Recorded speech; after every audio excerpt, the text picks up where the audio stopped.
Não falei que era rapidinho? Já estamos de volta aqui com o programa do 11 Jardas, terceiro e último bloco.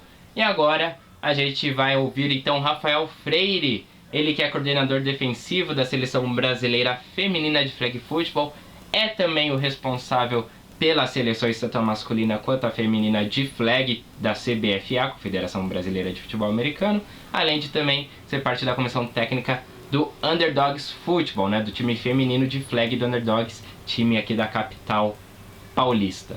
Tanto esse trecho que a gente vai ouvir agora, quanto os trechos que a gente ouviu no bloco passado da Ingrid, foram captados aí da entrevista que gravamos com eles no podcast do 11 Jardas. Lembrando novamente, você que ainda não conhece, podcast você pode ouvir, você baixa ou você ouve online, né, o arquivo MP3, e você pode ouvir indo para a escola, indo para o trabalho, de boa, coloca o fonezinho, vai escutando numa boa. Enquanto você se desloca, você vai se informando, se entretendo. Então acesse 11jardas.com/podcast. Lá terá todos os episódios de podcast que a gente já gravou, que já estão disponíveis. E clicando aí nos últimos episódios, por exemplo, nesse da Seleção Brasileira, você também vai encontrar o link para assinar o nosso podcast no seu iTunes ou algum aplicativo que você use no celular para ouvir podcast. Dê uma chance aos podcasts, você vai gostar. Vamos então ouvir agora Rafael Freire falando aí sobre seleção brasileira feminina e masculina de flag.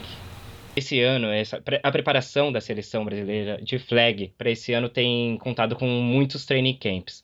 Isso é algo que foi pensado justamente para já dar esse entrosamento para as meninas, porque o número tá um número bom de training camps e só o training camp tem sido suficiente? Então, foi pensado sim, isso foi com base em 2014 que a gente entendeu que o trabalho começou muito tarde, ele começou no próprio ano 2014, e a gente resolveu mudar, a gente começou até um pouco tarde, de acordo com o que a gente queria, né? A gente queria ter começado já em 2014. Começamos ano passado, vamos para a eliminatória com 6 treinos no total, 6 training camps.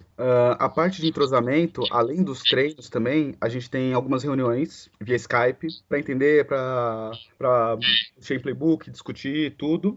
E eu entendo que a gente hoje chega com uma seleção bem entrosada sim, apesar dos poucos treinos. O que acontece é que também que existe um processo de maturação. Uma seleção base de 2014 que continuou trabalhando durante 2015 com várias inclusões, trocas, mas houve uma sequência no trabalho. Isso foi importante para manter até essa parte de entrosamento, essa parte de coerência no que a gente estava fazendo, para as meninas também entenderem. Então, houve bastante estudo, houve bastante reunião, bastante conversa e vai continuar tendo. E além dos training camps, óbvio que ajuda. As meninas, por conta do campeonato, elas acabam se conhecendo muito bem, isso ajuda também bastante. Não tem uma ali que fale, essa aqui eu não sei como joga, eu desconheço completamente. Isso ajuda bastante na hora de montar a equipe, mesmo entre elas. Amistosas, Freire, é algo previsto nos próximos anos aí? Porque também eu sei que é difícil, né? Você marcar um amistoso, principalmente com outras seleções, né? Sim, contra as seleções é bem complicado.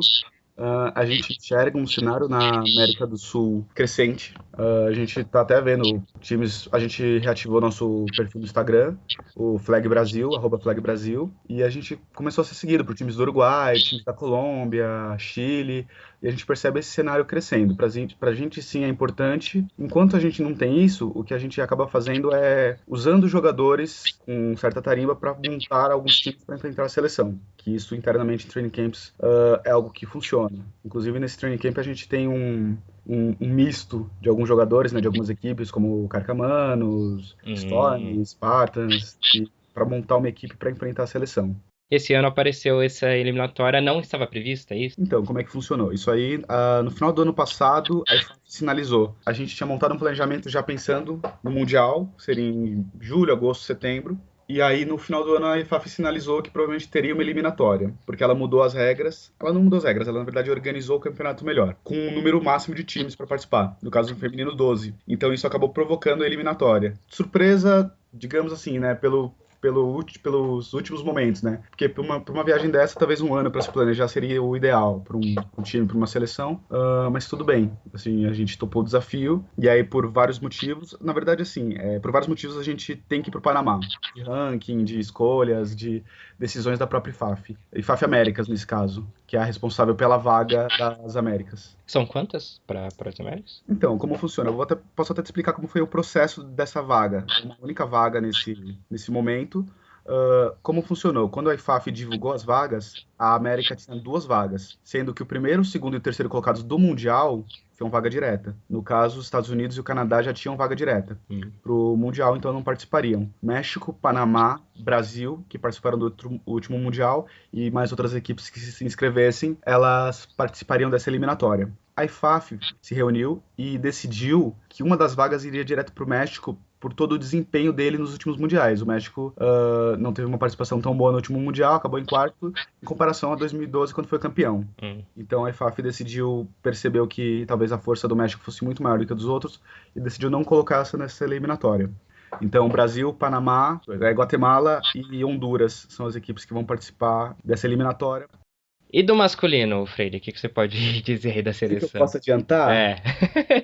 Para esse Mundial, é porque acabou caindo. Essa mudança deu menos tempo para fechar uma seleção. Mas hoje, sobre seleção, qual é o nosso plano geral? A gente está estudando a montagem da comissão técnica, vendo de diferentes perfis, porque mesmo com todo o circuito, com toda essa estrutura, a gente consegue ter acesso a mais técnicos, mais estilos e por aí vai, para conseguir montar essa comissão técnica para começar a trabalhar ou no final deste ano ou no mais tardar no primeiro semestre do ano que vem. Só que aí existe outro problema também, né? Além dos jogadores que são muito divididos entre o FA e o Flag, não temos poucos técnicos no Brasil. Isso também é um ponto de atenção para a gente, então para fazer essas escolhas com muita atenção, para escolher isso do melhor jeito possível e montar uma seleção forte para o próximo Mundial. Muito bem, senhoras e senhores, esse foi mais um programa aí do 11 Jardas, episódio 5 dessa temporada 2016. Fico por aqui, deixo o meu abraço e o meu agradecimento para você que acompanhou aqui o nosso programa. E lembrando que quarta-feira que vem tem mais na TV Cidade às 10 horas da noite, ou então a qualquer hora do dia aí no nosso canal do YouTube também, tá certo? Então, um grande abraço, gostou do nosso programa? Curte aí, compartilha, ajuda bastante a gente, você nos ajudando nesse lance da divulgação também. Indica um amigo só, aí esse amigo indica para outro e assim vai indo, tá certo? Um grande abraço, até o nosso próximo encontro, até lá!